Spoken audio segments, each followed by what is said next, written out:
Então tá, turma, um prazer aqui estar com vocês, agradecer novamente esse super convite, cara, muito legal poder participar aqui, já temos aí 33 pessoas no chat, depois dessa super apresentação aí, o que resta para mim aqui, vamos lá, né, Léo, vamos para cima.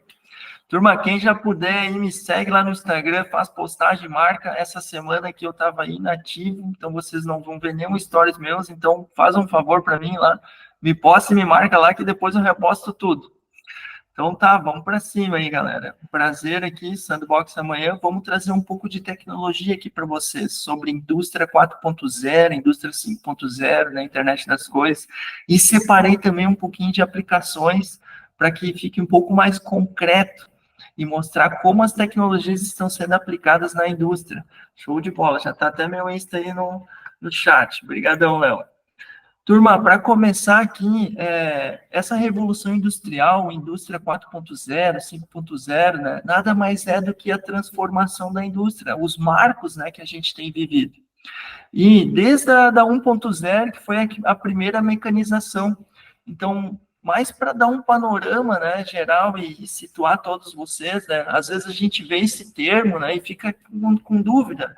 Meu Deus, o que é isso, né? E falar para vocês que essas transformações, elas estão ocorrendo cada vez mais rápido. Não é novo para vocês. Vocês já sabem disso. A gente já está vivendo a quinta transformação, que é a 5.0.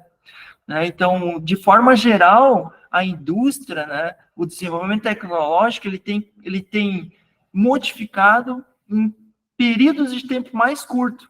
Se a gente for olhar lá da 1.0, que ocorreu em 1780, então a gente tem quase aí 100 anos para 2.0, que é a eletrificação.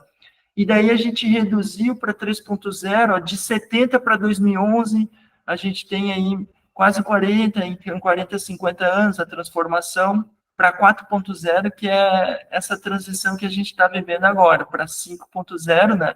A gente tem ali menos 9 anos, né? Então, a próxima revolução, que vai ser a 6.0, talvez ela vá acontecer daqui 1 ano, 2 anos. E a transformação vai ser tão rápida que talvez a gente não vai conseguir nem processar mais essa revolução que acontece cada vez mais rápido. Então, o que eu quero trazer para vocês aqui são casos, né? E pincelar um pouco sobre essas tecnologias, para deixar bem claro, né? Quando a gente fala de indústria 4.0, ela nasceu na Alemanha. E agora o Léo comentou, né, que eu estava na Dinamarca, eu também passei pela Alemanha, na Hannover Messe, e eu consegui perceber como realmente faz sentido que a tecnologia, essa transformação 4.0, ela tenha nascido na Alemanha. Porque a união entre indústria, academia e governo está muito alinhada lá. Então, o desenvolvimento tecnológico, eles estão muito à frente mesmo, com essa colaboração, né? A indústria 4.0, ela tem 9 ou 10 pilares, que são tecnologias. Hoje se fala muito ainda em tecnologias na indústria 4.0. Então, a IoT, Internet das Coisas, né, é uma das tecnologias, que é aquela conectividade, aquele sensor, né? Então, uma máquina que ela consegue medir uma variável do ambiente. Então, por exemplo, vocês quem usa Alexa aí automatizado em casa para ligar um comando, ligar uma geladeira, ligar um ar-condicionado. Então, nós temos um sensor que ele se conecta com o equipamento e com um comando de voz a gente consegue comunicar com ele. Então, a internet das coisas são esses dispositivos, né, que a gente consegue se comunicar com o mundo real. E aí são outros todos os pilares, ó, computação em nuvem, cloud computing, né? As empresas estão cada vez utilizando mais, né?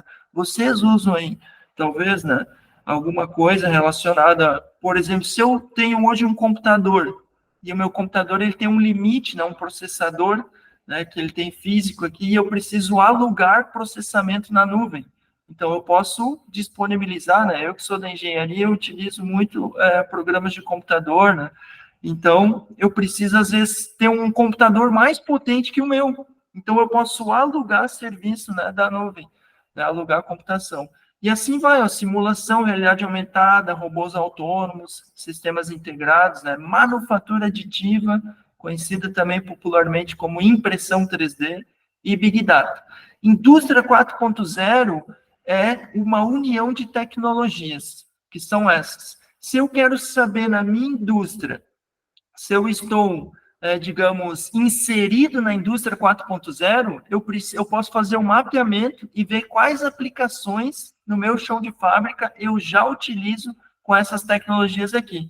Se eu uso só simulação, eu estou muito além ainda do que eu poderia entregar. A produtividade, redução de custos, né? Porque essas tecnologias, elas trazem benefícios para nós. Imagina você sem o celular. O que seria de você sem o celular, né? Certo? Então, o que será da indústria se a gente não aplicar uma robótica autônoma, não aplicar uma solução com realidade aumentada, não utilizar a internet das coisas? A gente vai se sentir ultrapassado. Nossa indústria vai estar ultrapassada. Então, a indústria 4.0 nada mais é do que trazer soluções práticas para o chão de fábrica, com a aplicação dessas tecnologias. Então, isso aqui não é novo, né? Mas isso aqui é um dado, né, da Accenture, um dado, né, que é disponibilizado no Ministério, né, de Ciência e Tecnologia, da Indústria, né? Então, os ganhos esperados pela aplicação dessas tecnologias nas indústrias brasileiras passam de 210 bilhões de dólares. Esses são os ganhos, né, esperados se a gente utilizar o celular na indústria, né? Bom, fazendo uma entre aspas, assim, né? Ou se a gente realmente começar a aplicar robótica na indústria, a gente vai aumentar a produtividade, vai diminuir o erro, vai aumentar a margem de lucro das empresas. O ganho é absurdo, né? E isso não é novo, porque a gente vê isso em outros países da Europa, que já aplicam essas tecnologias e notaram, né, o aumento de produtividade, a redução de custos, né? Então, vamos surfar um pouco aqui nas tecnologias da indústria 4.0. Se tiverem dúvida, comentário, puxa aí. Léo, me ajuda aí também. Eu estou olhando aqui o Manda, chat aí claro, também. o chat, O chat tá, o chat tá meio morto, Júlio. Cadê o chat tá aqui? Tem morto, né? dúvidas aí, chat? Ainda não, tá no aquecimento aqui. Eles Tá, estão eles estão acordando. é tipo aquele carro a álcool, né, Júlio, do passado. Esse É jovem nem verdade. sabe. Estão acordando, né? 11 da manhã agora. A balada foi Manda, forte ontem. mas manda aí, chat, manda aí. Vamos lá. Então, mostrar uma primeira tecnologia RFID, né? Tem até uma empresa em Brusque, ali na nossa região, né? Que ela é muito forte em RFID, nosso parceiraço, né? Inclusive, estão montando um laboratório lá, todo automatizado, com tecnologia, que é a Hazar, né? Fazer uma propaganda aqui para eles, são nossos amigos lá. Eles utilizam a tecnologia RFID e um case, né, muito conhecido, se alguém já teve contato, né, com a Havan, né? A Havan hoje está mapeada, né, com os produtos, toda rastreabilidade, né, com etiquetas. Às vezes tu olha quando tu compra na roupa, tem aquela etiqueta grossa, né, pesada, tem né, um chip RFID ali. Ou outro exemplo é quem usa o RFID no carro, né, aquela para passar no pedágio. Meu Deus do céu, né? Eu que ando sempre na estrada, aí, tá louco. Se eu não tivesse aquela etiqueta lá, eu ia ficar louco, porque às vezes tu encosta no pedágio lá, tá uma fila enorme. Então, é RFID aquela etiquetazinha ali. E isso, quando a gente bota num produto, a gente consegue rastrear ele todo. Então, olha essa aplicação na construção civil.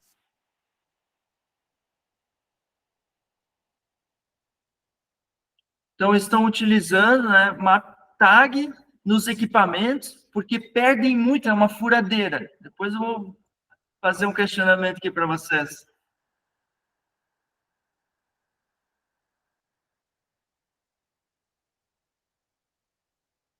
Rastreabilidade de ferramentas no chão, né, da construção civil, na operação na obra.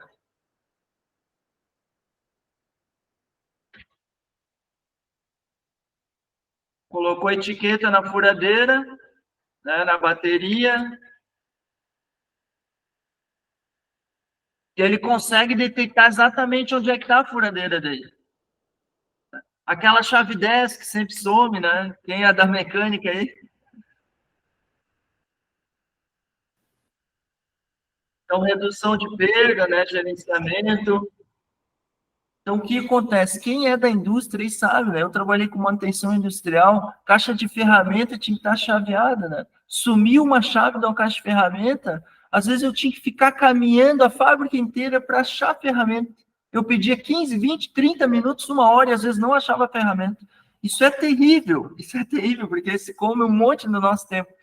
E o Alessandro levantou a mão aí. Por favor, Alessandro. Uma dúvida. Em 2012, eu fiz um curso de logística e estudei um pouco sobre RFID, né? Na época, um dos motivos, não sei se era isso, né? Mas pelo menos de acordo com meus estudos, um dos motivos de não implementar isso seria um custo muito elevado. Eu não sei se era uma informação falsa ou como eles fazem para ter mais acessibilidade dessas tecnologias para todo tipo de empresa.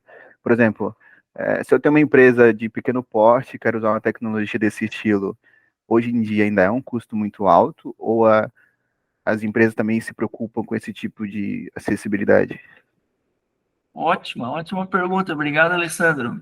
Ótima pergunta. Então, o que acontece? Vai ter um custo, né? A etiqueta hoje, dependendo da etiqueta, tá R$ 1,50, R$ 1, né? Ou até 2, vai depender do tamanho, né, do sensor também e da rastreabilidade que tu quer usar.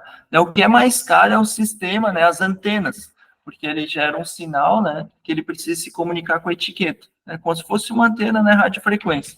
O que é mais caro é a solução e, às vezes, né, o sistema, né, a dashboard também é um pouco mais caro de aplicar. O que acontece? O que a gente precisa colocar né, para calcular o payback ali, né? Quais os ganhos que a gente vai ter? Quanto custa, né, meia hora, 1 hora do meu tempo, sem eu achar uma ferramenta? Quanto custa eu tenho que estar repondo ferramenta no meu sistema ali, ou no meu chão de fábrica? Quanto custa, né, eu perder né, esses requisitos, todas essas informações? Então, eu tenho que mensurar isso. E muitas vezes, na maioria das vezes, 99% das vezes, se paga. O payback é muito curto, mas tem que botar na ponta do lápis. E às vezes o empresário, né, ou até quem está especificando, ele tem um pouco de preguiça de fazer esse pensamento, né? O Léo, bora, Léo, bora para cima aí. É que eu ia falar justamente isso, Júlio, né? Porque o Alessandro bem comentou ali, né? Se a gente coloca essa etiqueta num produto com uma margem muito pequena, né? Daí não compensa, né? Tipo assim, a minha margem é de 3, 4 pila, vou pagar um, né, Júlio? Mais pela etiqueta vai correr minha margem. Mas em aplicações, né? Como o Júlio bem comentou ali, de movimentação interna de fábrica, me parece incrível. E, Júlio, trivial, né? Eu pensei aqui e falei assim, cara, mas como nunca ninguém pensou nisso, né, cara? É Eu falei assim, incrível, né? cara, pode parecer trivial não ter, né? Eu trabalhei na construção civil durante 4 anos, né? E acontecia muito disso também. Onde é que tá aquela furadeira? Daí subia, descia, perdia a furadeira, né? A gente cansou de comprar equipamento lá. Então, poxa, uma tecnologia relativamente simples, né, Júlio? Acessível em alguma medida, só que a produtividade dela muda pela aplicação. Meu, sensacional. Exatamente, muito bom. É isso aí. Então, é a mesma coisa, né? Eu vou comentar alguns cases de robótica aqui. É a dificuldade, né? Eu trabalho com robótica também, e robótica industrial. A dificuldade que eu tenho, às vezes, é de realmente mostrar, não convencer, né, o payback para o empresário, né? Porque o custo da tecnologia, assim como um celular, né? Talvez um Android atual, um iPhone, né? Qual é o custo dessa tecnologia, mas qual o benefício que ela traz para vocês? E a mesma coisa para a indústria, né? Qual que é o custo de implantar um sistema RFID? Mas qual o benefício que vai trazer lá na ponta? É isso que a gente tem que mensurar, e dá para mensurar, é muito fácil mensurar, né? A gente botando as listas, né, sendo organizado e pensando, usando o raciocínio, né, a cabeça, né, buscando informação, a gente consegue mapear e, assim, 99% das vezes o payback se paga, né, às vezes em menos de 1 ano, menos de 2 anos. Então, falando um pouco de robótica autônoma, né, utilização de drones. Drones, eu visitei um laboratório de drone na Dinamarca, que eles estão fortalecendo muito as aplicações com drone, né, porque drone tem uma aplicação, a gente viu agora nesse desastre que está ocorrendo aí no Rio Grande do Sul. A quantidade, né, tem uma empresa de robótica lá do Sul, que ela está usando drones para levar medicamento para as pessoas. Levar, né, então, às vezes a gente não tem acesso a barco, não tem um helicóptero, mas a gente tem um drone, a gente pode fazer isso. E o drone tem uma outra série de aplicações que vai facilitar muito a nossa vida. Então, vamos olhar essa aplicação de drone aqui também na área de construção civil, depois vai ter outras aplicações, né? Isso aqui é para fazer mapeamento, ó, de pontes, né? Verificar problemas, né, que ocorrem, danos, né? Aqui em Brusque, né? É muito importante essa aplicação.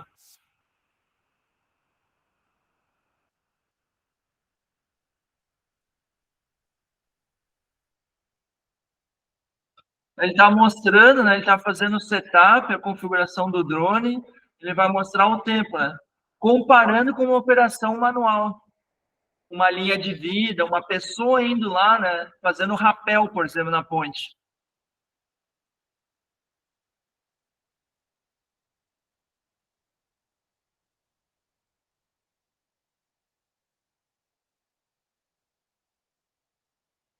Então, agora ele vai fazer um mapeamento, escaneamento da ponte, por imagem. Diferente disso, as pessoas fazem com rapel hoje. Quanto tempo leva para instalar uma linha de vida? O risco que a pessoa está ali.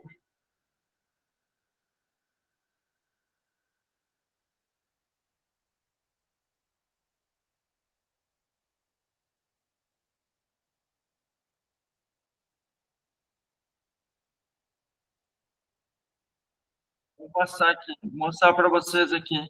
E aqui também mapeamento, né, geográfico, né, georreferenciado com um drone autônomo. Tu marca a trajetória e o drone vai fazer automaticamente a missão.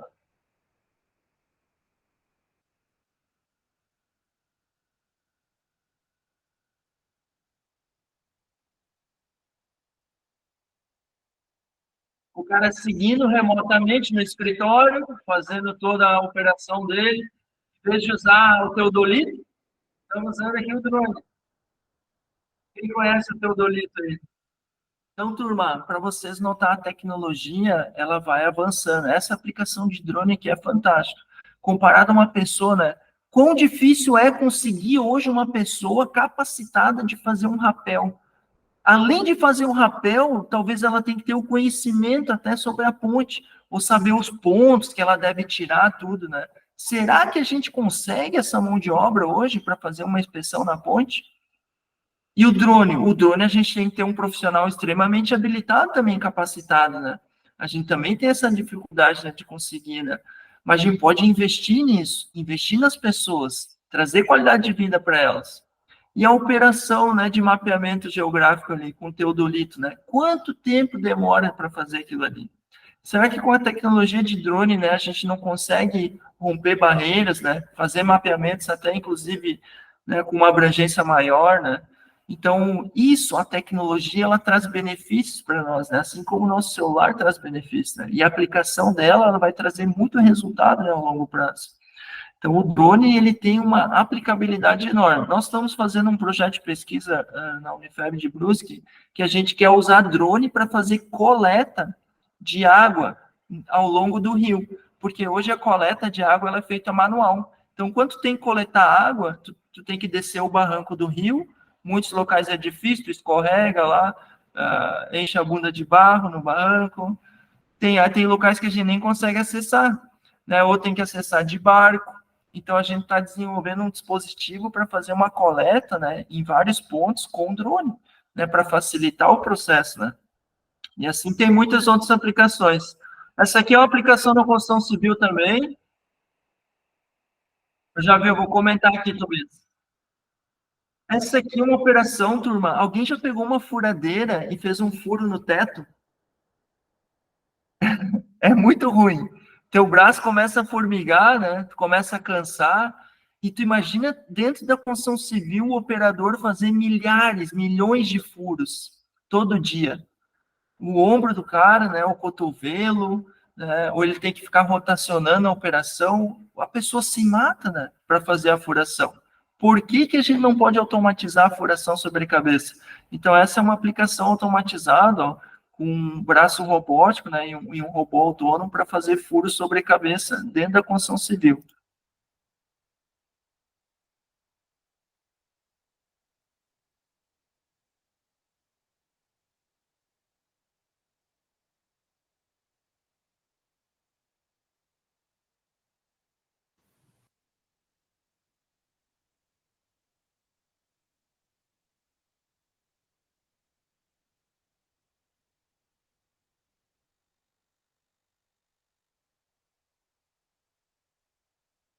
Ó, ele estava falando, né, os trabalhadores não estão aptos a continuamente fazer furos, né, por causa da fadiga. É impossível, né? Fica, né, algum de vocês 6 horas, 8 horas por dia fazendo furo sobre cabeça. Eu acho que eu ficava 15 minutos e eu abandonava. Eu acho que É instalação de eletrocalha, né, Júlio? É aquela instalação de foi. eletrocalha, colocar É, parabolt no teto, isso daí meu, isso é é, terrível. imagina, né?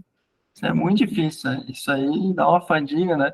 Então, o Tobias comentou aqui com a aplicação de IA, né? Eu tive a oportunidade de visitar, né, faz 2 semanas, um dos principais laboratórios hoje, realmente, no mundo, e trabalha com drones, né? E tem uma aplicação, até não botei na minha apresentação aqui, mas até compartilhei lá no meu Instagram e no LinkedIn. Depois eu vou pedir 2 favores para vocês. O primeiro eu já pedi no começo, que era me seguir no Instagram. E o segundo, né, favores, eu vou pedir agora. Então, me sigam também no LinkedIn lá, por favor. Então, lá eu coloquei uma aplicação, Tobias, que eles têm um problema muito grave lá com as gaivotas. Alguém já viu as gaivotas quando elas estão procriando? Elas gritam um monte, elas... Quá, quá, quá. E lá tem muita gaivota e elas criam ninho no teto da casa. E aí, durante a noite, a madrugada, elas ficam gritando e as pessoas ficam doidas, que elas não conseguem dormir. Ou dentro da empresa, né? Tu imagina eu fazendo a live aqui e as gaivotas gritando aqui, né? Eu ia ficar indignada. E o que que eles fizeram? Eles montaram uma aplicação com drone, jato d'água, autorizado, né? Que eles botam com uma mangueira d'água, né? E eles destroem o ninho da gaivota, né? Autorizado isso, né? E o que que eles estão fazendo com inteligência artificial? Eles estão treinando, né, o drone para que ele consiga reconhecer o ninho da gaivota e ele faça uma trajetória automática, sem o operador precisar ficar guiando.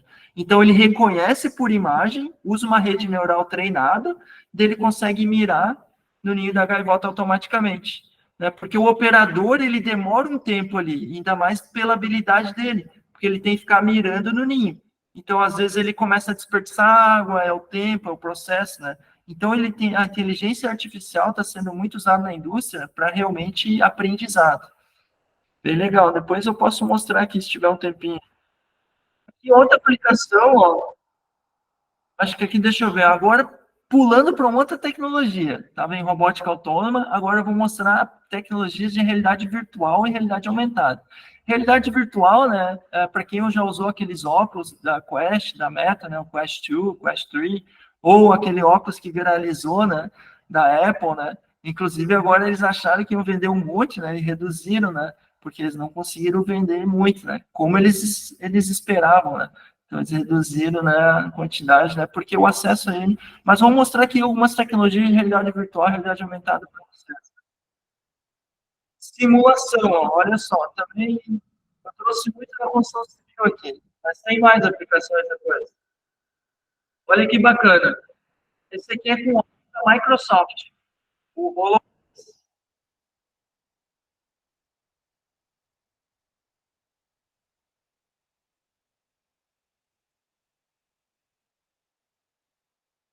Então, imagina isso daqui. Eu já furei uma tubulação de água. Foi um inferno na minha vida. Foi um dos piores infernos que eu já vivi, cara. Eu furei um tubo d'água numa casa. Falei, meu Deus do céu. Tu imagina isso daqui, né? Se eu pudesse mapear com o meu próprio celular, talvez, nem com óculos de realidade virtual, mas que eu tivesse aqui, ó, apontando a câmera e eu enxergasse a tubulação, o fio, onde é que estivesse. Meu Deus, eu pagava qualquer dinheiro por isso aí, cara. Porque eu não ia viver o inferno que eu vivi de quebrar parede, de fazer um monte de coisa. Então, essa aqui é uma aplicação muito legal, o HoloLens.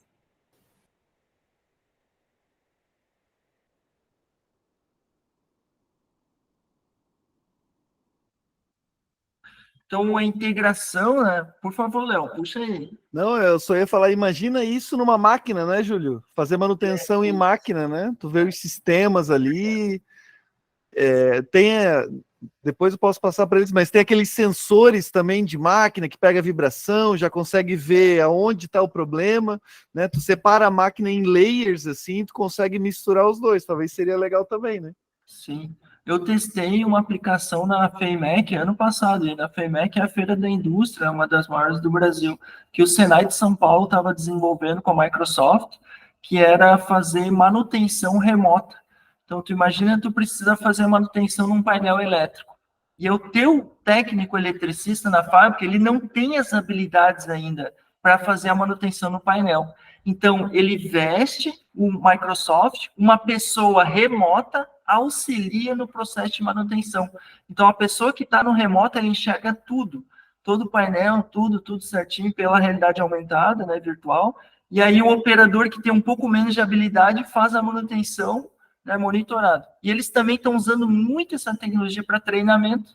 Inclusive, né, tem que é aquela grande que não é a Vale, mas é aquela que fabrica me esqueci o nome agora, não deu branco, fabrica aquelas máquinas grandona, tipo Massey Ferguson, mas Massey Ferguson é do agro, né? Mas É Massey do Ferguson agro.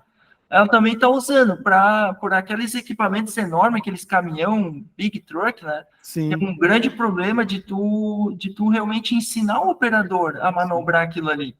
Então, eles estão Eu usando a vi, realidade virtual, né? só adicionando ali, eu vi já treinamento de CIPA, né? De como utilizar o extintor já com realidade imersiva, né? Legal. Tecnologia imersiva. E para quem já usou, né, Léo, sabe que a sensação ela é muito próxima do real mesmo. Ela te dá uma imersão, né? A gente usa o óculos, né? O Léo nós temos lá no laboratório, e aí a gente sabe da sensação mesmo. O processo de ensino-aprendizagem ele é muito próximo do real mesmo. A sensação ela é bem boa, né? E aqui um pouquinho da indústria têxtil, ó. Essa é uma aplicação desse professor Johan, né? Que trabalha na Áustria, no time, né, de design. Eu conheci essa aplicação na Hannover Mess, bem curto aqui, mas depois eu boto o link para vocês. Eles ganharam um prêmio da KUKA. A KUKA é um fabricante de robô, né, e ele roda um programa mundial, que é o KUKA Innovation Award. E eles ganharam um dos prêmios que eles estão desenvolvendo sistemas facilitados para que pessoas da indústria têxtil possam automatizar tarefas sem precisar ter o conhecimento, né, de programação avançado. Eles estão facilitando a robótica para o mundo da indústria têxtil. E eles ganharam um prêmio da KUKA, né, que é o KUKA Innovation Award. Eles estavam num dos stands lá. E eu trouxe aqui também mais um pouquinho, ó, sobre essa aplicação da indústria têxtil.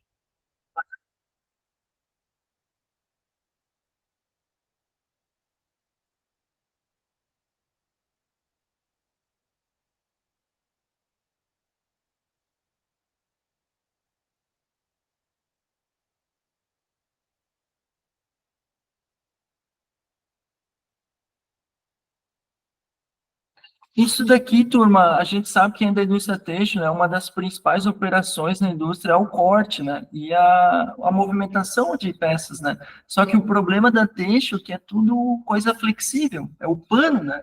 Então, como que a gente pega isso, né, com o robô?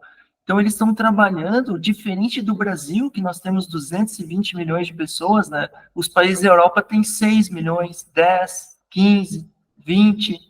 Então, a falta de mão de obra já está acontecendo muito pior do que no Brasil. Mas o Brasil pode ser, né? Vai demorar um pouco mais para nós, mas a gente vai chegar lá também. Vocês que estão aí, talvez não queiram mais fazer operações manuais na indústria. Vocês não vão querer mais trabalhar com a mão na massa. Talvez vocês querem trabalhar com a cabeça. E os filhos de vocês, menos ainda. Então, vai chegar um momento que no Brasil a gente vai precisar investir muito mais em automação do que a gente está investindo agora, porque nosso problema é muito menor do que o problema da Europa.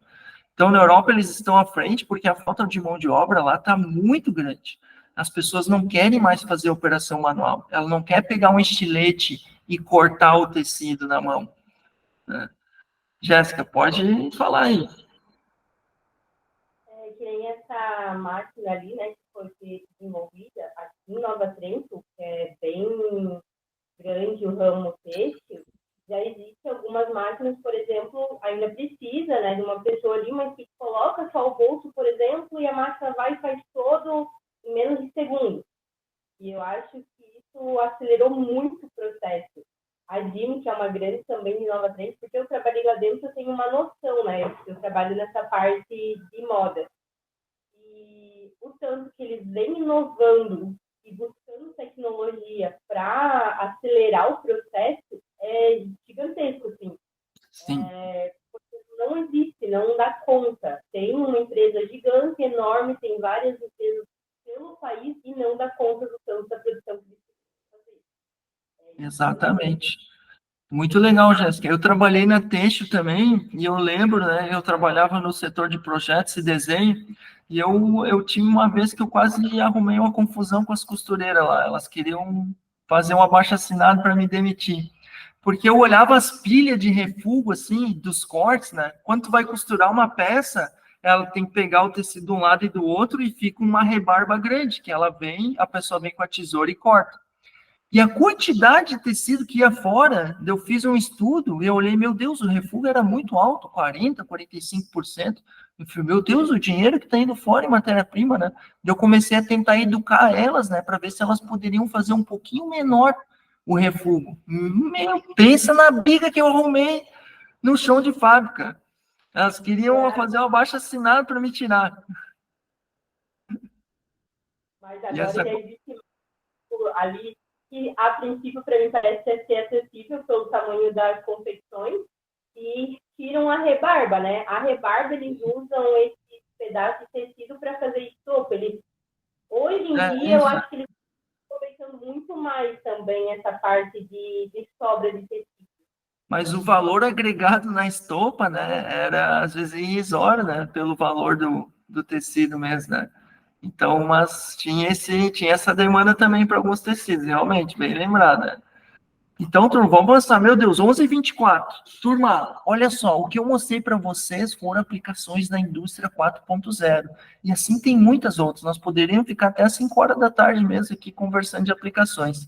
Porque a indústria 4.0 é algo palpável. Não é uma invenção, algo que falar, não é algo teórico. É algo aplicado, é solução para a indústria, através de tecnologia. Certo? Então, se vocês querem desenvolver uma solução na fábrica de vocês utilizando uma tecnologia, busquem um estudo de caso, pega um case, faça um benchmarking. Muitas pessoas já fizeram, a gente não precisa reinventar a roda. Tem muita coisa pronta, basta ver quem já fez. Se não, se for muito inovador, disruptivo, daí sim, daí a gente vai precisar desenvolver um estudo, né, mais aprofundado, né? Mas normalmente não, já tem muita coisa feita, certo? Então, vamos pular agora uma geração de novo. Indústria 5.0, certo, turma? 5.0 já é uma realidade, né, na Europa, né? E no Brasil já está se conscientizando mais sobre isso. 5.0 não se fala mais tanto em tecnologia, mas se fala de pessoas. Pessoas é o pilar principal. Sem pessoas a gente não faz nada. Então, as pessoas estão adoecendo muito hoje. As pessoas estão ficando deprimidas. Eu vi um meme agora, o meu irmão me mandou, né? Um meme de uma gestora falando no Instagram, é divertido, né? A gente se diverte, um meme ela falando, os adolescentes, eles olham para mim, meu Deus, eu tenho 40 anos, eu fui diagnosticado com burnout, fiquei deprimida, precisei fazer isso e aquilo tudo.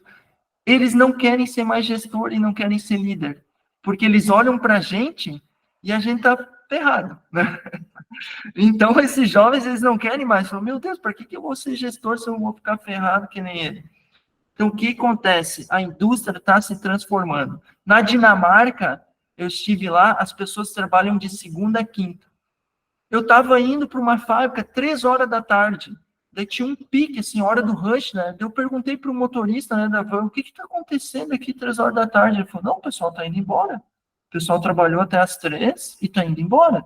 3 horas da tarde, gente. Você já saiu 3 horas da tarde do trabalho? Eu saio, né, 11h30, 11 horas, 10h30, né? Eu começo a trabalhar às 8, às 7 da manhã e trabalho até às 10h30 da noite. Normalmente, essa é a minha rotina. E às vezes, né, trabalho sábado, domingo, né?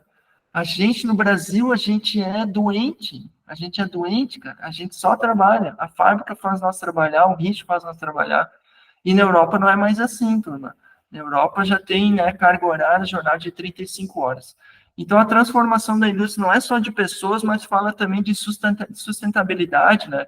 Hoje as regras, né, de sustentabilidade, ESG, né, pegada de carbono, redução, isso já é uma realidade nas indústrias da Europa. Até 2027, né, a maioria das indústrias vão ter que ter a rastreabilidade de todo o ciclo de vida do seu produto. Ela vai ter que saber de onde vem a matéria-prima e onde é que foi descartado. Se ela não souber isso, ela não vai poder vender na Europa. Certo? E as indústrias brasileiras, quanto tempo elas vão demorar? Aquelas que exportam, principalmente, né? Elas estão correndo atrás para se adaptar a essas regras. E assim, ainda mais, né? Realizei, tem um tópico na indústria que eu acho aqui fantástico, né? Que é aquela, eu já passei por isso na indústria, mas é, por exemplo, tu fazer uma mudança inteira de layout, né, de uma fábrica. Meu Deus, isso é um terror, cara. Eu já fiz isso. A máquina aquela, ela foi comprada para fazer a operação A. Se tu precisar fazer a operação B, tu tem que comprar outra máquina. Isso já não é mais aceito. A reconfigurabilidade, a flexibilidade de tu mudar um produto em questão de, né, não em meses ou anos. Se tu precisar mudar um produto para amanhã,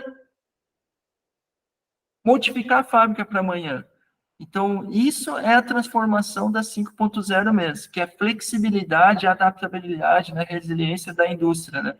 Isso aconteceu muito, né, em função da Covid também, essa nova transformação. E focado em pessoas, né? E aí tem algumas tecnologias também, né, que estão na 5.0, que são as tecnologias habilitadoras. No RFID eu pulei, já é 11h30, né, mas eu pulei lá um pouco, né, mas o RFID é uma das tecnologias habilitadoras da indústria 4.0. Né, se tu olhar, tem alguns professores, né, tem material técnico, né, sobre isso, livros, né, que daí eles classificam muito certinho, né, como que está sendo implantada a indústria 4.0, né? Tem tecnologia que é fundamental para a indústria 4.0, senão ela não acontece, né? É um computador, internet, acesso à internet, né? Se não tiver isso, não vai ter indústria 4.0, não adianta. Né? Então, aqui são as tecnologias, ó. Então, no mundo real, né, nós temos materiais, né, inteligência e tecnologias bioinspiradas, eficiência energética e autonomia. E aí nós temos, entre o mundo real e o mundo virtual, a interação humano-máquina, que é aquela interação, né, que a gente tem, né, gêmeos digitais, né? Então, uma aplicação gêmeo digital é a gente ter exatamente a máquina, né, virtualizada no computador, e a gente consegue ver a operação da máquina no computador, e a gente consegue trocar, configurar, fazer setup a partir do computador, e tu vê exatamente como ela está se movimentando. Eu postei no meu LinkedIn uma aplicação muito legal também, de gêmeos digitais, que eu encontrei lá na Hannover Messe. E aí a tecnologia que não se fala, né, se fala toda hora, já perguntaram aqui, da inteligência artificial. Essa é uma das tecnologias habilitadoras da 5.0. Se a gente precisar transformar uma indústria de hoje para amanhã, a gente precisa ter conhecimento. E a gente demora muito para analisar. Se eu der um livro de 300 páginas aí para vocês, quanto tempo vocês vão demorar para aprender o livro e para ler ele? Talvez muita gente nem vai ler e nem vai aprender, porque não vai ter paciência. O computador faz isso em segundos. Certo? Se a gente precisar mudar uma fábrica de um dia para o outro, a gente tem que usar a inteligência artificial para analisar um grande volume de dados rapidamente e tomar uma decisão, se a gente muda ou não muda. Então, vou mostrar umas aplicações, né? A inteligência artificial tem várias camadas, né? A inteligência artificial não é nova, né? Já tem aplicações de 1950. Em 2013, eu utilizava IA no meu mestrado, né? Para resolver algumas aplicações de robótica. Em 2015, em 2020, né? Só que estava muito na mão ainda de laboratório, né? Dentro de pessoas específicas. Agora, a inteligência artificial se popularizou. Chegou ao acesso lá o Joãozinho, né? Chegou ao acesso de todo mundo. E aí tem machine learning, aprendizado de máquina, e o deep learning, que são camadas da inteligência artificial. Então, basicamente, como que ela funciona, né? Ela tem entrada. Se a gente não tiver dados, a gente não faz nada. quanto mais dado a gente tiver e mais preciso for, melhor o resultado lá no final. Então, a gente usa uma camada de deep learning, que é onde a gente aprende, a gente pega aquelas informações, o livro de 300 páginas, analisa ele rapidamente com o computador, profundamente, né? Deep, profundo, aprendizagem profunda, a gente bota numa rede neural para fazer as conexões, né? Então, a gente pode usar, por exemplo, na rede neural, visão computacional, né? Usar o sensor, em vez de usar o nosso sensor, que é o olho, a gente usar uma câmera, a gente pode usar um sensor para reconhecer voz, e aí a gente processa esses dados para gerar o resultado que a gente quer. Então, isso hoje é tão... Um dos pioneiros, apesar de todo mundo conhecer o ChatGPT, né, mas quem desenvolveu a inteligência artificial mais potente do mundo foi a Google. E o nome da IA da Google chama Transformer. Mas a Google, diferente do ChatGPT, da OpenAI, ela ficou com medo de disponibilizar, né, isso ao público. E a OpenAI falou, eu vou tocar à frente e as pessoas que resolvam lá depois. Mas se for olhar a Gemini, por exemplo, da Google, ela é tão potente quanto, né, a OpenAI, porque eles foram pioneiros, né, na parte de transformação, né, de inteligência artificial. Então, hoje, potenciais da AI que vocês conhecem muito, né, são o gerador de imagem, né, que está ao acesso ao público, né, a maioria das pessoas já usou, vou usar aqui, né, para mostrar para vocês. É a grande aplicação, né, gerador de texto, né, para escrever um texto, meu Deus, maravilha, né, para me ajudar a escrever meus artigos científicos, né, graças a Deus, cara. Pena que não teve isso aí em 2011, quando eu estava fazendo meu TCC, pelo amor de Deus, cara. Agora, quando eu estava fazendo minha tese, né, agora tá muito fácil, né, turma? Faz uma tese sem o ChatGPT. Não é difícil, rapaz, tá louco? E aí as outras aplicações que a gente vai falar. Eu vou mostrar um pouco das aplicações gerais que vocês conhecem, eu vou tentar trazer algumas outras aplicações, que é aonde é que a indústria vai se beneficiar mais, né? Outras aplicações de IA. Então, começando aqui, sabe que tem... Vocês estão escutando o áudio, Léo? Nem perguntei. Não, acho que não, Júlio. Aí, O Canva, eu percebi que ele tem esse problema aí. Tá. Então foi falha minha, desculpa. Mas aqui tem um áudio, né, que eu alterei minha voz. Depois eu passo para vocês o vídeo lá, compartilho com vocês. Eu fiz uma voz masculina aqui diferente e eu fiz uma voz feminina aqui, que não vai dar para ver aqui então no áudio aqui. Mas vou pular essa, depois eu passo para vocês lá. Tem um link também que eu posso disponibilizar da apresentação. Então, aqui, vamos ver aqui o que mais tem aqui. Aqui é uma aplicação, ó, que eu fiz para vocês aqui. Deixa eu ver o que aconteceu aqui. A imagem deu uma bugada aqui. Vamos ver se ela aparece aqui. Aqui, ó. Só para vocês verem, ela deu uma bugada ali. Deixa eu apresentar de novo. Deixa eu ver se vai aparecer. Não? Mas aqui está aparecendo. Eu vou dar um zoom aqui, ó. Ó, essa é a imagem que eu fiz aqui pro evento, né? Com inteligência artificial. Eu demorei segundos, né? 10, 15 segundos para fazer essa imagem aqui. Eu não usei o CorelDRAW, não usei Photoshop, não fiquei horas fazendo nada. Eu fiz em questão de alguns segundos, né? Mas a SMC, ele tinha gerado errado, né? Eu criei um laboratório aqui, né? Da indústria 4.0, 5.0, né? Uma visão futurística, né? E aí, vou mostrar aqui para vocês, ó. Eu gravei a tela aqui do meu computador, né? Utilizando o GPT-4, né?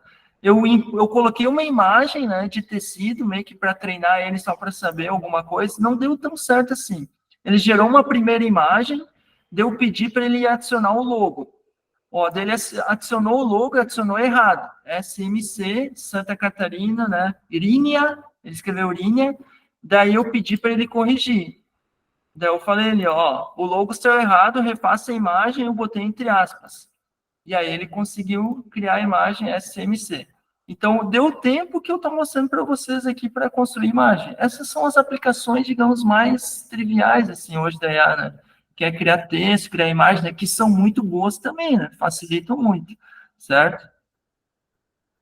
E aí, o YouTube está utilizando já IA, né? O YouTube está utilizando IA para fazer tradução de vídeos. Tem alguns vídeos já que são acessados, onde a voz sai em português, não é mais a legenda. É a voz da pessoa que sai em português. Então, tem um vídeo aqui que é esse daqui, ó. Não dá para escutar, né? Mas o que que eu fiz, ó? Esse é um cara muito legal, ele é engenheiro mecânico, né? O Mark Robert, ele tem um dos principais canais, assim, maker do mundo. É um cara muito massa, e eu sigo ele lá, tô sempre acompanhando os vídeos dele, fala muito de tecnologia, né? E o YouTube já disponibilizou para o canal dele, né? Tu pode vir aqui na engrenagem, que nem eu fiz aqui, a engrenagemzinha, tu pode converter a voz dele para português. Não é a legenda. Utilizando, né, inteligência artificial, o YouTube está fazendo isso. Então, imagina, né, o processo, né, a gente é muito melhor até para nós, né? O Mark Robert, esse é o cara. Esse cara é fantástico. Ele estudou, acho que engenharia mecânica no MIT, né? Trabalhou com um professor que é o Howell, que trabalha com garras flexíveis. E hoje ele tem um canal, assim, um dos maiores do mundo, né? Ele tem quase 30 milhões de seguidores, eu acho. Uma coisa assim, ou mais. Então, a aplicação que o Google está usando. E aqui é uma aplicação que o GPT-4 está usando também, ó. Isso aqui é, por exemplo, eu quero fazer uma manutenção na minha bicicleta. E eu não sei como fazer. Eu tiro uma foto da bicicleta e eu vou falar, ó, por favor, me ajude a baixar o banco. A pessoa não sabe baixar o banco da bicicleta. Ela precisa aprender. Daí ele manda ali no GPT, ó, ela fala, para baixar o banco, né? Localize uh, o parafuso, né? Para soltar, né? Pegue a tal, né? Ó, se tirar uma foto, eu vou te ajudar a guiar. Ele tirou uma foto, né? Confirmou, ó, daí falou assim, tá o parafuso, né? Ele perguntou se esse é o braço de alavanca. Não, esse não é, esse é o parafuso. Você pode usar uma chave Allen. Ó, daí ele pediu, ele perguntou qual chave Allen. Tira uma foto da caixa de ferramenta que eu vou te mostrar. Ele vai tirar a foto da caixa de ferramenta. Aqui está a caixa de ferramenta e agora não carregou o vídeo. Vamos ver se ele vai. Agora foi, ó. Ele vai localizar na caixa de ferramenta a ferramenta para o cara. Vai que ele não sabe o que é uma chave Allen, né? Muita gente não sabe, ó. 4 milímetros de volta, ó. Você pode encontrar a chave Allen, ó, perto da escrita Deval. Opa! Então, olha só como o ChatGPT, isso, né, uma aplicação, isso a gente pode transformar para a indústria também, para um processo de aprendizagem, né? Bora, 11h40, vou terminar já. E aqui, esse aqui é a Alexa, né? Muita gente já tem Alexa, mas a Alexa agora está usando um algoritmo de IA, né, para que a gente possa falar com ela. Muitas pessoas já estão, né? Eu, quando chego em casa, eu sinto falta às vezes, né? Eu chego em casa e eu falo, Alexa, ligar as luzes. Alexa, ligar a TV. E outro dia eu estava sem acesso. Olha, agora ela está falando aqui que eu estava no escritório, né? Chamei ela. Mas quando está sem internet em casa, que ela não está funcionando, cara, eu já me sinto meio perdido, sabe? Que eu tenho que ir lá ligar a luz automática e coisas. Já, minha cabeça já deu uma coisa. Então, o Alex está usando IA para se comunicar. E qual que é a justificativa deles, né? As pessoas, por exemplo, japoneses, chineses, né? Que são, por exemplo, solteiros, né? Eles estão se sentindo muito sozinhos, deprimidos, né? Então, eles estão usando a inteligência artificial para trazer um Alexa, algo mais humano, que é algo que ele possa conversar com ela. Falar, né? Vamos falar sobre alguma coisa, e ela vai ficar conversando com a pessoa, né? Então, eles investiram muito, né, em tecnologia para fazer isso realmente. Então, só falando aqui processamento de imagem, essa é uma aplicação bem legal também, com inteligência artificial, que é um problema sério, né? Que é utilizar a EPI, né? Ou a pessoa, por exemplo, não está utilizando o capacete e ela vai sofrer um acidente, né? Pode ser um acidente fatal, né? E isso é muito sério, né, na obra. Então, o que que a gente faz aqui? Utiliza um algoritmo de inteligência artificial que está treinado para reconhecer os padrões. Se a pessoa não tiver com capacete, vai soar um alarme na central. Então, automaticamente, né, essa é uma aplicação que já tem já há algum tempo, né, já utiliza. Por exemplo, detecta luva, ó, capacete. Então, ó, safety, ó, né, então, Essa é uma aplicação muito importante, né? Tem alguns outros cases que eu vou mostrar para vocês que eu já usei também em alguns projetos, né? Esse aqui é um projeto meu com um bolsista Unedu, né? Quem está na universidade, né, já deve ter conhecido o Unedu. Então, o que a gente estava fazendo? Eu também sou ciclista, né? E eu participo de uma associação em Florianópolis. Quando a gente vai fazer um estudo, né, principalmente relacionado a planejamento urbano, a gente tem que contar o número de ciclistas que passam em determinada rua. E essa contagem, na maioria das vezes, é feita manual, porque a gente não tem acesso, às vezes, à tecnologia, né? Então, a gente usou um algoritmo de inteligência artificial que se chama IOLO, certo? O IOLO, a gente treinou para reconhecer ciclistas. Toda vez que um ciclista passa ó, na frente, ele detecta. Essa aqui é a foto do irmão dele, né, do bolsista. É um cara de sistema de informação. Então, a gente usou o IOLO e a gente, então, através de uma câmera, né, conectada no computador, uma vez que o ciclista passa, já faz a contagem lá automático. A gente não precisa ficar... Eu já fiz contagem em dia de chuva, por exemplo. Pô, um saco, né, cara? É difícil, né? E aí tu tem que ficar toda hora atento ali, contando as pessoas manual. Meu Deus, a tecnologia pode fazer isso para nós, né? Por que não, né? Ficar manual. E muitas vezes, eu vi uma aplicação dessa na Dinamarca, em Copenhague, que eles tinham um poste, eu tenho as fotos aqui, um poste, daí o poste tinha a contagem total e a contagem do dia, né, com duas câmeras apontando, né, então ele reconhece o ciclista, para não contar, por exemplo, passou um cachorro, passou um cara caminhando, não, quero contar o ciclista. Então, é só treinar a rede, né, e a rede, né, ligar numa câmera, ligar no computador, toda vez que a pessoa passar, vai contar na frente, né? Certo? O Lucas botou um link aqui da Amazon, Solidão, contato que a Her, ó, bem legal. Vamos olhar, eu não olhei ainda, acho que vou assistir. Isso aqui é uma outra pesquisa que é feita, né, no laboratório, que a gente utiliza inteligência artificial para medir, né, ou calcular a vida útil de ferramentas de usinagem, para prever o fim da vida. Toda vez que a gente faz uma operação de usinagem, que é um torneamento, fresamento, né, ou uma broca, uma furadeira. A furadeira na indústria, né, se a broca gasta, tu não consegue fazer mais furo. E aí, às vezes, né, a peça vai fora. Se tu tenta, força, desgasta a máquina. Então, a gente consegue, com os dados, né, de pesquisa e com o algoritmo de inteligência artificial, falar assim, ó, essa ferramenta com tal velocidade de corte, com tal lubrificante, ela vai durar tantas mil horas. Então, a gente já consegue prever a vida útil dela. Se a gente agora botar mais rotação na ferramenta, quanto que vai durar? Então, a gente consegue processar um grande volume de dados de pesquisas que a gente tem feito, né, rapidamente com inteligência artificial. Porque antes a gente precisava meio que fazer uma análise na mão, né, só com a nossa cabeça. E isso demora muito, né? Então, isso é uma pesquisa que a gente faz no laboratório, né, da Unifeb, lá de usinagem. E aí, um projeto que eu participei também com a Celesc, a gente desenvolveu um robô, isso foi relacionado ao meu doutorado, né? Um robô para a Celesc, né? Para fazer contagem desses isoladores. Hoje, a Celesc, ela não é remunerada pela venda de energia, ela é remunerada pela quantidade de quilômetro de cabo, né? E poste, material, né? Que ela tem instalado. Então, ela precisa passar isso para a ANEEL, né? Quantos postes vocês têm instalado? Quantos quilômetros de cabo vocês têm instalado? Isso aqui é um isolador, ó. Isso aqui é um isolador, né? Quantos isolador desse tem instalado? E esse isolador aqui, ó, quando ele trinca, ele dá fuga de energia elétrica. Isso é um prejuízo, né? Então, quando trinca, ele começa a aquecer e perde energia. A energia vai fora pelo trincado.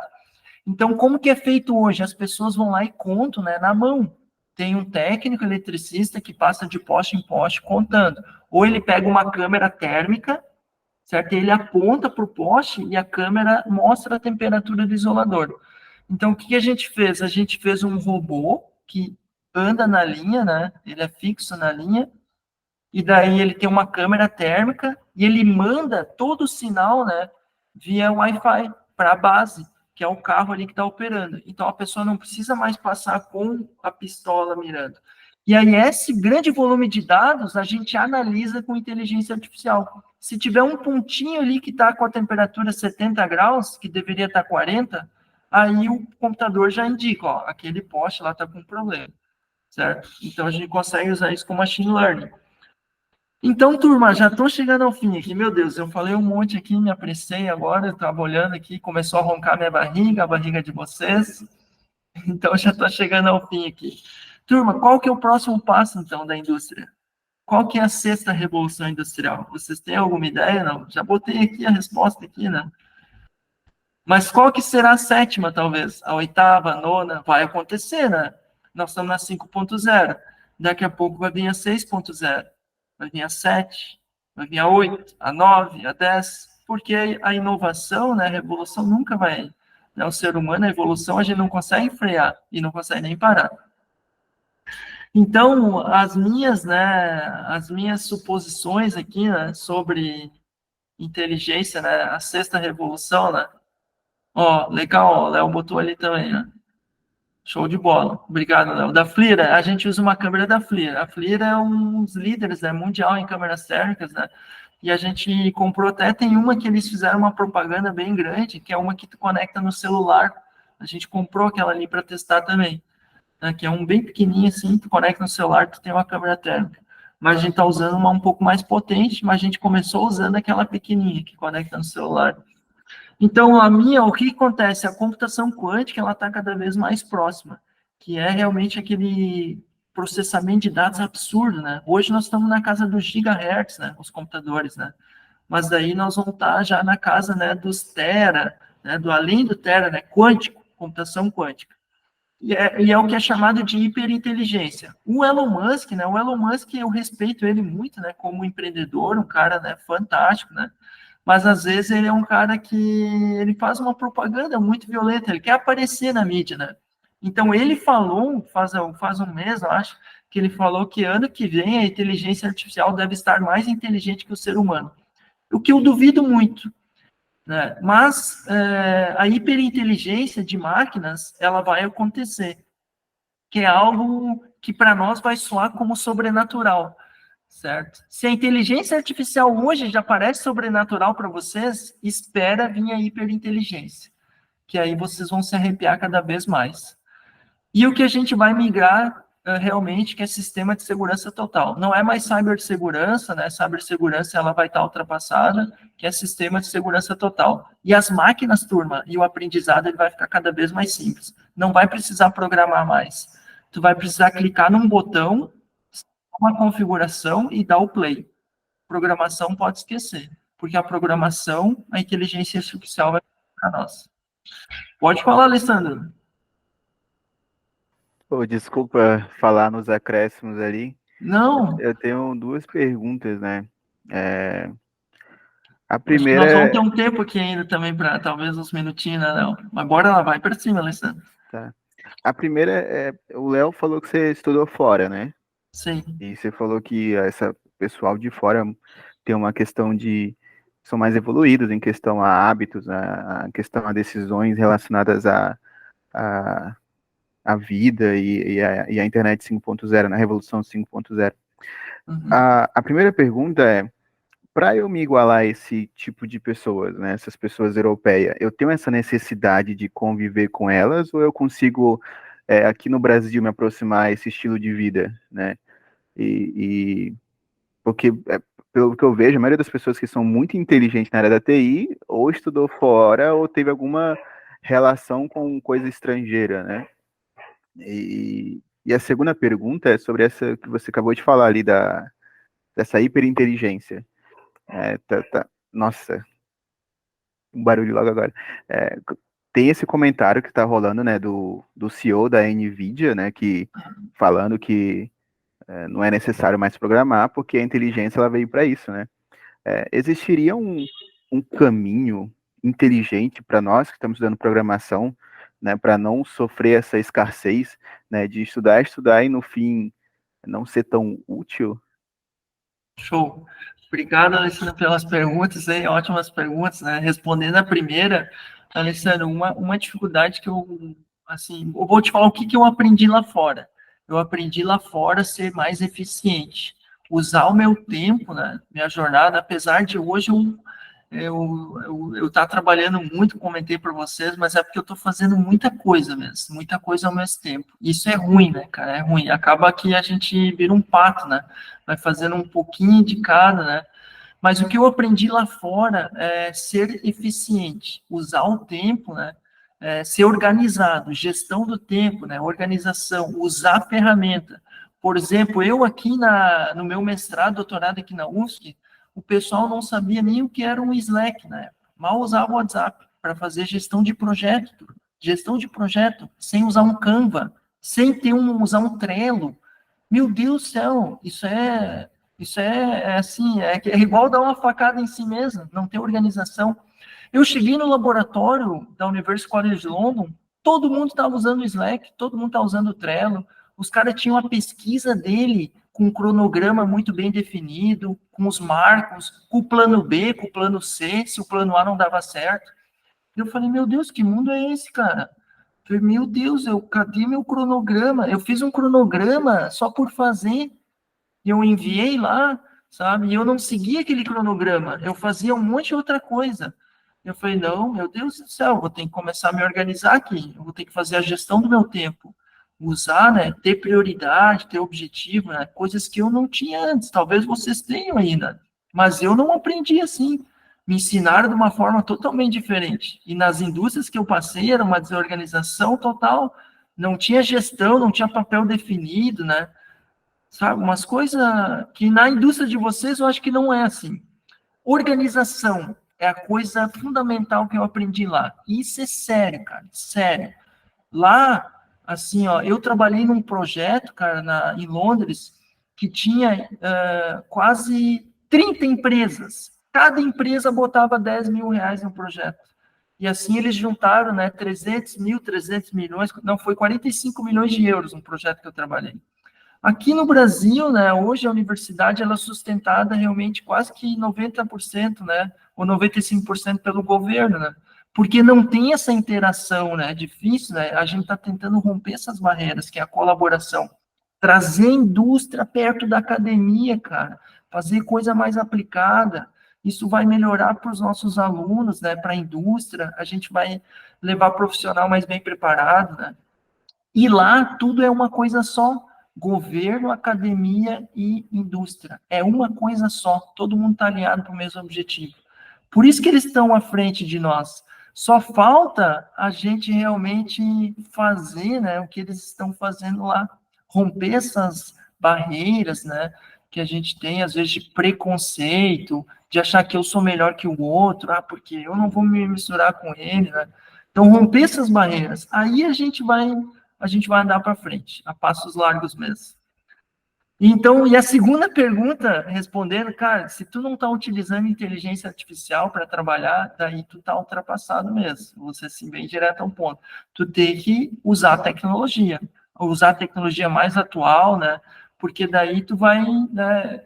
É assim que o mercado está indo. O mercado está indo nesse sentido, né? Então, um profissional hoje que não utiliza um algoritmo de IA, que for o chat GPT para ajudar ele a programar, para acelerar o processo dele de entregar resultado, né? Para mim, na minha opinião, esse sim é um profissional que vai ficar para trás, que vai ficar estagnado no mercado. Vamos lá, tem o Arthur aí também, levantou a mão. Isso, na verdade, não é bem uma pergunta, eu gostaria só de até complementar um pouco do que foi falado aí, né? Pô, eu não sei o resto do pessoal, mas eu já trabalho na área de desenvolvimento, vai fazer quase 5 anos, então, tipo, cara, uma coisa que não vai acabar é desenvolvedor, cara, tipo, o mercado não vai morrer da noite pro dia, mas é o que o Júlio comentou, cara, se você não saber usar a ferramenta a seu favor, você vai ser engolido pelo mercado. E uma coisa que eu vejo muito assim, cara, a gente tem que cuidar um pouco só com essa síndrome de vira-lata, né, cara? Tipo, pô, o Brasil não é tão merda assim, cara. Tipo, beleza, a Europa, os Estados Unidos, eles estão anos-luz à nossa frente em alguns quesitos, principalmente quando a gente fala de tecnologia de ponta, mas, pô, a gente tem uma capacidade de ensino, uma capacidade de aprendizado, ainda mais com, pô, internet para todo mundo, chat GPT aí, cara, você tem capacidade de aprender tudo daqui sem precisar pô, gastar um dinheiro para ir para fora, às vezes você não tem esse dinheiro, você não precisa, tipo, pô, ficar com essa síndrome do vira-lata de, tipo assim, não, se eu ficar no Brasil, eu nunca vou ser ninguém, sabe? Claro, teria mais facilidade, ou teria melhor qualidade indo para fora, mas você não é impedido por estar aqui. Eu conheço muita gente que, tipo, estudou a vida inteira no Brasil e hoje trabalha para fora ganhando 20, 30 mil dólares por mês. Então, também não dá para ficar nessa, né, de, tipo, ficar se botando para baixo aí. Com certeza. Com certeza. Vai lá, Léo. O Leonardo comentou aqui, nós temos o jeitinho brasileiro, né? Eu acho que a fala do Arthur ali é muito, muito importante, porque o Brasil ele tem as... eu sempre digo, né, Júlio, que o Júlio dá aula de inovação, sistemas de inovação, né, Júlio? De ambientes de inovação, então a gente entender esses ambientes de território é importante. A gente tem particularidades, e isso só faz sentido por comparação mesmo, né? Então, eu só queria adicionar que, né, ter essas experiências fora, né, Júlio? Eu também já fiz cursos na Austrália, em Londres, já tive projetos em outros países. Ele traz conhecimento diferente. Eu acho que é isso, né? Diversidade que a gente consegue aplicar aqui do nosso jeito, né? E só para pegar a questão do Alessandro ali que ele comentou, eu acho que nessa área de tecnologia, a questão é a gente se aproximar cada vez mais da regra de negócio, né, Júlio? Ficar cada vez mais, tipo assim, se programar, se escrever um código, vai virar ao longo do tempo talvez commodity, né? A questão é a gente se aproximar mais da aplicação, do usuário, da estratégia do software, da regra de negócio em si. Eu acho que esse vai ser o grande diferencial na área da tecnologia, né? O programador ou o desenvolvedor que conhece da regra de negócio é muito melhor do que um programador que sabe muito de uma linguagem, né? Porque a linguagem, em alguma medida, tu vai aprender, mas a questão é como é que tu aplica na prática, né? Isso é um pensamento meu, assim. Divagando aqui, Júlio, é o meio-dia já, né? Tem que terminar. Meu Deus. Vou terminar aqui então, mas é que o papo é muito bom, né, cara? É muito bom. Eu vim com sangue nos olhos, assim, dessa última viagem mesmo, cara, porque eu concordo, Arthur, nós temos um potencial incrível, cara, nós somos mais de 210 milhões de pessoas, cara. Ó, a Alexa falando comigo. Nós somos mais de 210 milhões de pessoas, a Dinamarca é um paísinho de merda, cara, 6 milhões de pessoas. Só que a diferença é que é a cultura deles mesmo. Todo mundo sabe o seu papel, cara. Todo mundo está alinhado com o mesmo objetivo. E é isso que cada um de nós tem que fazer. Se o fulano de lá está fazendo uma coisa errada, eu não preciso repetir a ação dele. Eu vou fazer o meu. Eu fazendo o meu e conseguindo impactar as pessoas que estão ao meu redor positivamente, aí as transformações vão ocorrer mesmo, certo? Uma coisa, só finalizando aqui, quem gostou muito, né, por favor, me sigam lá no LinkedIn, né? Eu tenho uma consultoria também, né, na área de projetos, tenho uma empresa na área de educação, né? Quem precisar do meu auxílio aqui, né? Eu tenho uma consultoria que eu estou prestando em empresa, né? Justamente, né? Eu quero começar pela organização. As fábricas hoje, às vezes, elas precisam de organização para depois utilizar uma tecnologia. Mas se a fábrica hoje já está organizada, a gente vai para as tecnologias, a gente vai trazer as tecnologias da indústria 4.0 para ela. Então, isso aqui é uma ferramenta que eu aplico, né, de gestão do conhecimento, onde eu mapeio, né, em todos os processos, todos esses pilares, né, qual que é o grau de maturidade da empresa, né, em liderança, em resultado, aprendizagem e inovação, né, e aí a gente vai saber onde agir. Se a liderança está baixa, se a aprendizagem e inovação está baixa, a gente vai trazer ações concretas para que esse indicador chegue na pontuação, né, máxima, suba para 30. E mesma coisa, né, para gestão de projetos, né? Quem aí trabalha em gestão de projetos, turma, para entregar resultado e começar a virar chave, projeto que atrasa, projeto que não fica no budget certo, né? Precisa ter gestão. E isso, o Léo, é muito bom também, né? A gente tem uma parceria aí também. Então, isso é importante, organização. Eu saí do meio da grota. Eu nasci numa cidadezinha de menos de 30 mil habitantes. Meu pai é agricultor, minha mãe era professora, né? Eu me formei numa particular eu estudei na Federal de Santa Catarina, que é uma das melhores universidades de engenharia mecânica do Brasil, né, da América Latina. Eu tive a oportunidade de ir para a University College London. Eu falo, eu saí da grota, turma, para ir para Londres estudar. Eu não senti, assim, eu não me senti menos do que eles, nunca me senti menos do que eles, mas eu tive que correr atrás, muito, porque a minha cultura me deixava, né, um pouco atrás deles, porque a cultura deles, tu entra num laboratório lá da universidade, está equipado com a melhor tecnologia do mundo, às vezes a universidade está melhor do que a indústria. Aqui, turma, eu tive que comprar o meu computador para fazer a minha dissertação de mestrado, numa das melhores universidades do Brasil. Eu comprei o meu computador, comprei a minha cadeira, porque quando eu fui fazer, não tinha cadeira no laboratório. Essa é a diferença, certo? Então, para finalizar aqui, né, eu tive lá na UR, né, e eu vim com essa gana mesmo. Nós precisamos mudar, cada um de nós. Se cada um de nós fazer o nosso papel, né, e olhar, né, e se dedicar, a gente vai transformar o Brasil mesmo. E eu percebi lá que essa cultura, né, empresa, universidade e governo, né, estão extremamente alinhados. Cada um sabe o seu papel, né. Eu espero que eu tenha contribuído aqui com a ideia do projeto de vocês, né. Finalizo aqui com um cara que eu sou fã, né, o Miguel Nicoleles, né. O Miguel é um cara extremamente, né, um pesquisador reconhecido no mundo inteiro. Ele desenvolveu a Neuralink muito antes, né, do Elon Musk, né, apesar de ele não ter conseguido aplicar ela como o Elon Musk aplicou, né, mas, enfim, eu não vou entrar nesse detalhe, mas ele fala assim, ó, a inteligência artificial não é inteligência nem artificial. A inteligência natural é muito mais importante do que qualquer tecnologia. Nós temos que saber usar a inteligência artificial. Ela não vai resolver o problema sozinho para nós. Só vai resolver se tiver essa pecinha aqui atrás do computador. Então, me sigam lá no LinkedIn, no Instagram, tem meu site ali, tem algumas informações. Foi um prazer, desculpa ter atrasado aí um pouco aí.